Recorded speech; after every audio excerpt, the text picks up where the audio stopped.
Et vous aviez certainement un talent d'inventeur né, n'est-ce pas, pour arriver à créer. Je ne crois pas. Seulement la nécessité est mère de l'invention. J.A., c'était d'abord et avant tout un homme extrêmement travaillant. Il était capable de rebondir, d'avoir une résilience, qu'on appelle dans mon langage à moi, learning mindset. Il revenait à la maison, il mangeait 15 minutes, il écoutait les nouvelles rapidement, puis il repartait travailler déjà. Quand il voyait un véhicule, il allait s'informer. Il voulait toujours en apprendre plus. L'échec, ça n'existait pas. C'était juste des apprentissages constants. C'est de la persévérance. C'est ça qu'il démontre. Joseph Armand Bombardier, au-delà de l'inventeur. Épisode 2. La nécessité est mère de l'invention.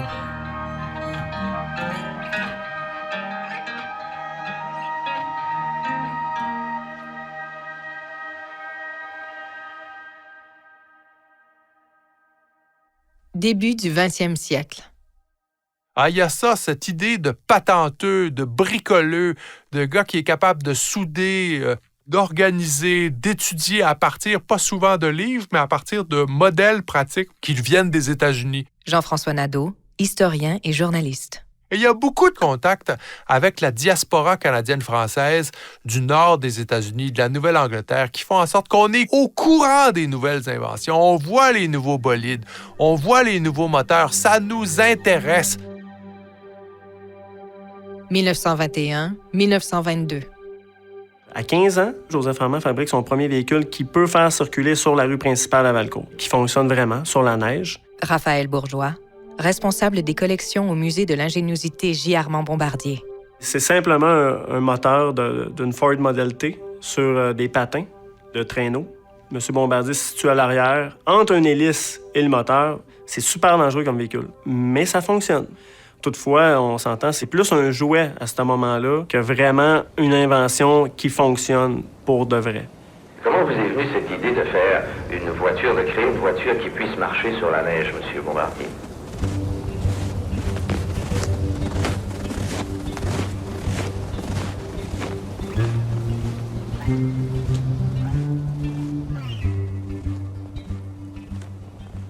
On est en 1926, 1927, 1928, à la fin des années 20. Valcourt est isolé l'hiver. Les routes ne sont pas déneigées. C'est un gros problème pour les garagistes parce qu'il n'y a pas d'auto qui circule l'hiver. Le chômage, c'est pas quelque chose qui l'intéresse. Lui, il veut travailler à l'année longue. Donc, il va chercher à fabriquer un véhicule pour circuler l'hiver. Son but principal, c'est vraiment de pouvoir donner de l'ouvrage aux garagistes durant la saison morte. Bien, en 1926, je possédais un petit garage ici. Et puis, quand l'hiver est arrivé, nécessairement la neige avec. Et il s'est trouvé que les clients du garage, les automobilistes, se sont fait plus que l'or. Et dans le temps, il n'y avait pas d'assurance chômage ou autre, alors il fallait se débrouiller. Il m'est venu alors l'idée d'inventer, de fabriquer une automobile qui ira sur la neige. Il y avait 3 gros défis qui s'imposaient pour réussir un véhicule pouvant circuler sur la neige. C'est vraiment la répartition du poids, une question de suspension. Aussi la question de moteur, il ne fallait pas qu'il force trop. La neige qui venait alourdir finalement les systèmes qui existaient déjà, c'était vraiment pas évident. Puis la traction, évidemment, l'idée de ne pas enfoncer dans la neige sur les skis. Il va essayer de convertir des voitures qui existent. Il va essayer aussi de créer un petit véhicule 2 places, par exemple, fabriquer lui-même son propre moteur. Il va essayer vraiment plein de choses. C'est de l'essai-erreur à ce moment-là. Il y a quand même des gens à Valcourt qui vont se questionner, qui vont dire il est un peu spécial, M. Bombardier, de fabriquer tout ça, de mettre tout son argent là-dedans. Alors, il y a cette volonté-là d'échapper à sa propre condition. L'électrification, le moteur à explosion, ça permet de développer une force de travail supérieure. Je pense que Joseph Armand Bombardier est une illustration de ce qui se produit, qui se reproduit, qui éclate dans une multitude de milieux en même temps. Lui, sa principale force, ça va être de réussir. Je me rappelle qu'Armand Bombardier avait une espèce de remise en arrière du garage où il travaillait ses patentes. 1935-1936, le Barbotin Chenille. Il y a des gens qui pensent que c'est une perte de temps, qui n'arrivera jamais à ses fins finalement. Et c'est ce qui va arriver finalement en 1935, lorsqu'il va fabriquer un système révolutionnaire, qui est un système de traction Barbotin-Chenille. C'est vraiment une roue dentée en bois, recouverte d'une fine couche de caoutchouc, qui vient tracter une chenille qui est constituée de bandes de caoutchouc reliées entre elles par des traverses d'acier. Ça vient améliorer la suspension du véhicule, fait en sorte que le moteur force moins. Les roues aussi ne glissent plus dans la neige parce qu'on a le barbotin qui vient travailler le moteur avec les chenilles. On a vraiment une bonne traction finalement. Ça, c'est l'invention qui est au cœur de l'ensemble des succès, ou presque, de M. Bombardier.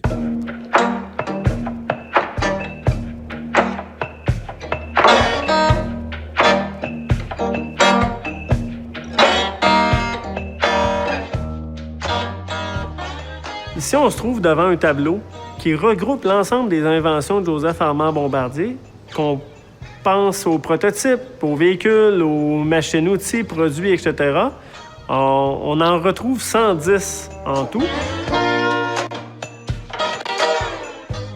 La grande majorité de ces inventions-là utilisent le système de traction barbotin-chenille, qui est sa première invention. Et d'ailleurs, le barbotin est devenu par la suite la base du logo de l'entreprise, qui a été utilisé assez longtemps par la compagnie Bombardier. Mon invention porte sur des perfectionnements dans les autochenilles pour la neige, et le but de mon invention est de rendre plus pratique l'opération d'une automobile d'hiver dans toutes les conditions de route, et d'une manière générale, d'adapter la machine à mieux accomplir le travail pour lequel elle est destinée. Le barbotin, aussi banal que ça peut paraître, au départ, a un nombre pair dedans, donc environ 10 ou 12. Ce que ça faisait, c'est que sur la chenille, s'il y avait un défaut sur le barbotin, ça usait toujours à la même place.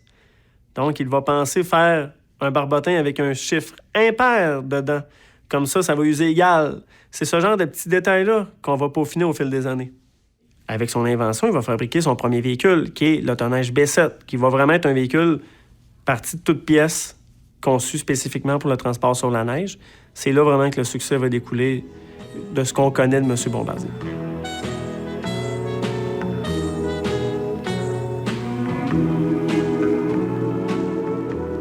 J'ai travaillé 14 ans à la réussite de mon plan. J'ai songé à peu près à toutes les difficultés à contourner et à tous les obstacles à vaincre. Je voulais une automobile capable de rouler en hiver sur n'importe quelle route, dans n'importe quel chemin et par n'importe quelle température.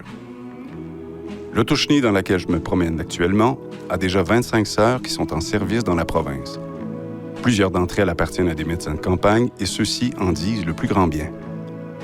La voiture est traînée par un moteur Ford V8 de modèle 1938. Elle est montée à l'avant sur 2 patins de 12 pouces de largeur chacun. À l'arrière, elle est supportée par des roues chenilles qui travaillent de la même façon que sur des tracteurs.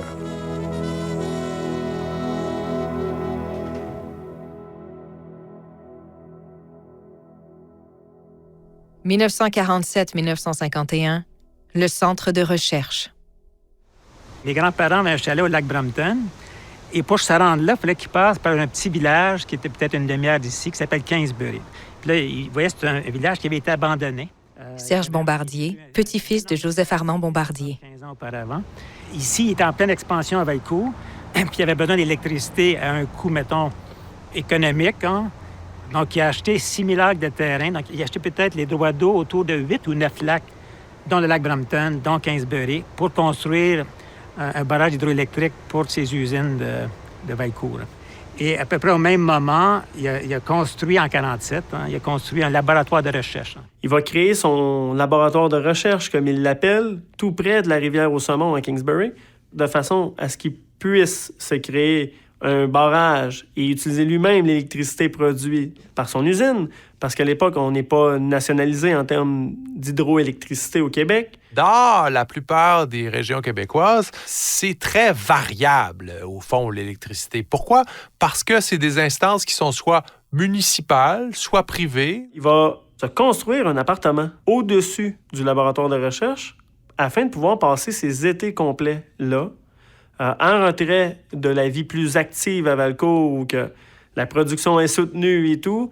Il se fait un peu moins déranger là-bas, peut penser à des idées, penser à toutes sortes de choses. Donc, en 1956, il y avait mon père et Gaston Vincent qui travaillaient sur un véhicule. Hein. Puis mon père me disait toujours, mais c'était un des prototypes du skidoo. Hein. C'est ce qu'ils appelaient la boîte à beurre. La boîte à beurre, c'est comme une boîte de bois avec un petit moteur. Donc, c'était dans les premiers véhicules. Hein. Puis après ça, plus tard, la chose que j'ai compris, c'est que lorsqu'ils ont fait ce véhicule-là, M. Vincent et mon père ensemble, ils ont demandé à mon grand-père, je pense, où ils ont dit, mais écoute, on va l'essayer. Donc, il y a une photo de grand-papa sur la rivière au Saumon, c'est de la rivière à Kingsbury. Et plus tard, il a pris... Grand-papa était très bon pour ça. Il prenait l'idée, puis il l'avançait plus loin. Il la rendait plus pratique. Hein.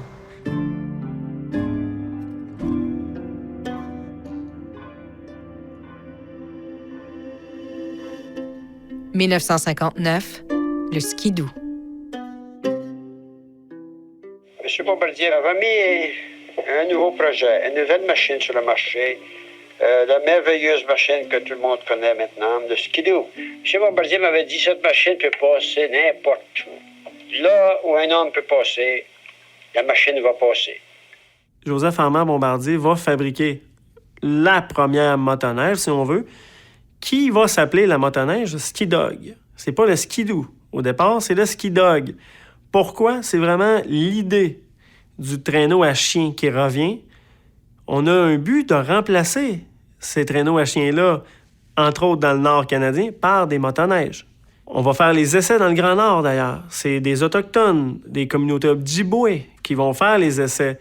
Monsieur Bombardier connaissait un ami d'enfance qui était missionnaire à Lansdowne House, en Ontario. C'est là qu'il va se rendre pour faire les essais de la motoneige Skidog. C'est là que ça va commencer l'aventure. Donc, en 1959-1960, 225 motoneiges Skidoo qui vont être fabriquées. Les voilà qui arrivent. 1, 2, 3 skidoo. Du plaisir et de la puissance sur la neige avec le skidoo Bombardier. Skidoo va vous révéler les merveilles de nos hivers canadiens. Lancez-vous en skidoo Bombardier dans la neige folle ou sur la glace vive jusqu'à 35 000 à l'heure. Skidoo a été conçu et est fabriqué avec brio par l'autoneige Bombardier. Il est facile comme tout à conduire et ne pèse que 250 livres. Ne laissez pas passer un autre jour d'hiver sans aller essayer un skidoo Bombardier. La présente invention a trait à un véhicule moteur et plus particulièrement à un véhicule moteur de faible dimension et de poids léger et muni de chenilles. Le dit véhicule étant particulièrement destiné à être utilisé par une ou deux personnes dans toutes sortes de terrains, à travers champs, dans les bois et sur la neige, aussi bien que sur la terre. Si on monte en 1963-1964, c'est plus de 8000 motoneiges Skidoo qui vont être fabriqués. Donc, c'est exponentiel. C'est très populaire. On fabrique vraiment un véhicule qu'on veut au départ utilitaire pour les trappeurs, entre autres, les missionnaires, une clientèle similaire à ça. Mais dès les tests dans le Nord ontarien, on remarque quand même l'attrait sportif, l'attrait de loisir. Il va vraiment créer un milieu, il va créer un sport. Les gens vont vraiment s'en procurer parce que, justement, le prix d'achat est quand même intéressant. Messieurs, à cause de la réception enthousiaste accordée à notre skidoo et notre succès inattendu dans sa vente, il nous fait plaisir de vous annoncer déjà une réduction importante de prix qui ajoutera à vos possibilités de vente. Et nous sommes heureux de vous annoncer que vous recevrez d'ici quelques jours une note de crédit couvrant la différence entre le montant que vous avez payé pour les appareils que vous avez achetés à date et le nouveau prix annoncé. Il n'est rien de plus agréable et d'aussi plaisant que de skidooer.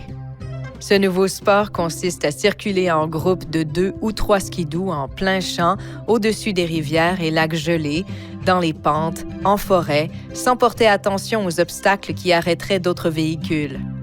Les femmes et les enfants peuvent conduire cet appareil et leur enthousiasme est incomparable au retour d'une tournée.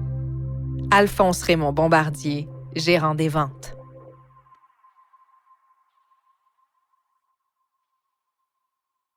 Je crois que quand on dit Joseph Armand Bombardier à quelqu'un, les gens voient ou pensent à une motoneige, à ses inventions du départ. Catherine Cloutier, arrière-petite-fille de Joseph Armand Bombardier. Et puis au final, c'est ça la compagnie, c'est vraiment ça l'essence. C'est super populaire. Si on parle après le décès de Joseph Armand Bombardier, au début des années 70, on en produit plus de 100 000 par année, ce qui est quand même énorme. Tout le monde, ou presque, du moins, sont en connaissance au Québec encore là de qu'est-ce qu'une motoneige Skidoo. Donc, c'est vraiment le véhicule qu'on associe à M. Bombardier, d'autant plus que c'est un des derniers véhicules de sa vie.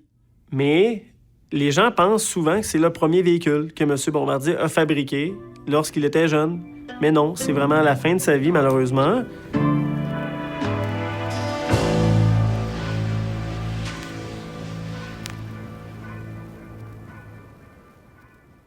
Après la motoneige Skidoo, Joseph Armand ne s'arrêtera pas là, va fabriquer d'autres véhicules, va aussi regarder encore évidemment d'autres marchés. À la fin de sa carrière, finalement, on tente toujours de trouver de nouvelles inventions, de combler encore là d'autres besoins. Avec l'arrivée de cette petite machine de Skidoo, nous avons décidé de nous défaire de nos chiens et de nous servir de cette machine. Et tous les voyages à partir de 1959 jusqu'à aujourd'hui ont été faits par Skidoo.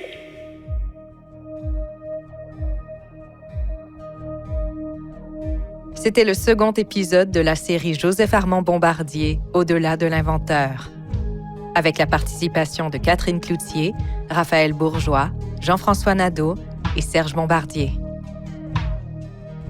Une série originale produite par le Musée de l'ingéniosité J. Armand Bombardier et réalisée par Magnéto. Musique originale, Mehdi Cayenne, avec les voix de Laurence Dauphinet et Jean-Moïse Martin. Dans le prochain épisode, 2 hardis citoyens de Valcourt ont entrepris l'audacieux voyage en auto jusqu'à Québec. Monsieur Armand Bombardier et A. Grandpré de Valcourt réussissent l'exploit. Les 3 amis ont voyagé dans un confort irréprochable et ont parcouru 500 000 sans difficulté et sans encombre aucune.